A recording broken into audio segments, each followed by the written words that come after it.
Ah, yung topic natin, magtanggal tayo ng dahon ng buko para dito po tayo sa dito po tayo sa harap ng aking bike and motor shop. So, gagawin natin ngayon, magtanggal tayo ng matandang dahon ng buko para mabilis siya lumaki. Ganun ang technique. So, ayan, magtanggal tayo. Yan. Yan, dito tayo. Balik tayo sa taas. Yan, tanggalin natin yung lumang or matandang dahon. Ito yung sikreto para mabilis lumaki. So, tingnan nyo naman. Isang taon lang tong tinanim ko. Tingnan nyo naman kung ano na siya kalaki. Diba? Ang bilis niya lumaki pag tinatanggalan siya ng lumang dahon or matandang dahon. Ang bilis lumaki. Kakatanggal ko lang to nakaraang buwan. So, halos monthly tinatanggalan ko siya. Pag gaya niyan, bumuka na siya. So, pwede na siyang tanggalin. Kaya nito, ang laki niya, oh, di ba? Laki niya na. So, ganyan ang technique, guys. Mga lodi. Para mabilis lumaki yung buko. Yan. Tingnan nyo naman, sa taon na, laki na nila. Diba? Yan, tanggalin ko rin tong nakahiwalay na.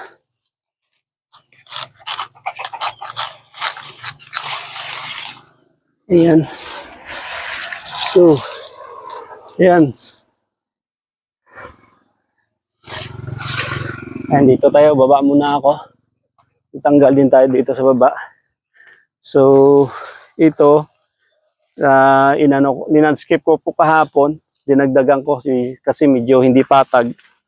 Ito yung kabila. Bagong tambak din po. Pero hindi na po sa akin yan.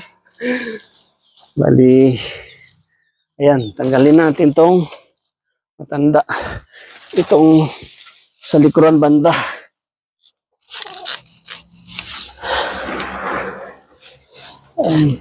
Ayan, dalawa na.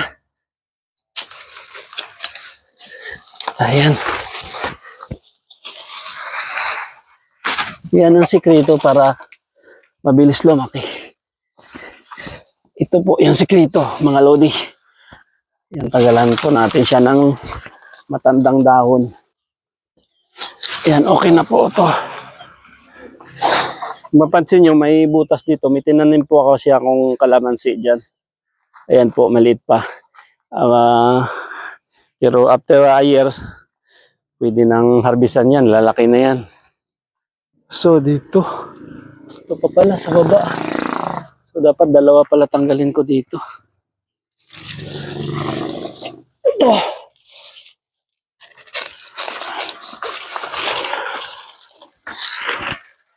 Ayan. So, ito pa. Dito, mga dalawa din yung tanggalin ko. Ay, ito yung luma. Yung patanda. Tsaka, sa kabila.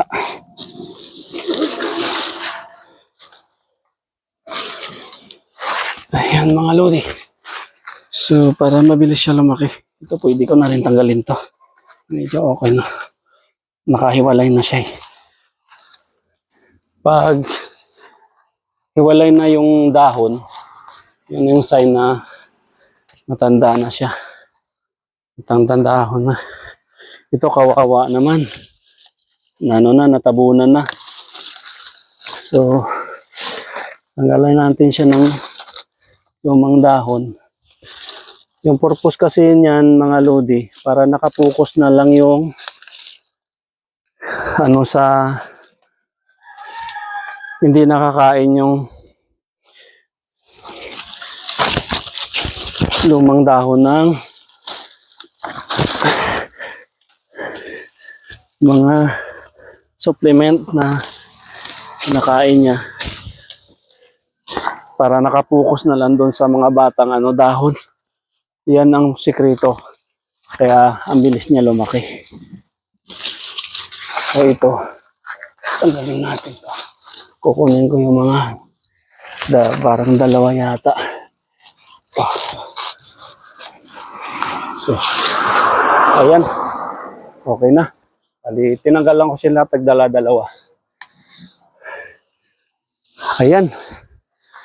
Ganyan ang sekreto ko mga lodi. Tingnan nyo naman. Sa isang taon lang, ganyan na sila kalalaki. Diba? So, bye-bye. Thank you for watching mga lodi.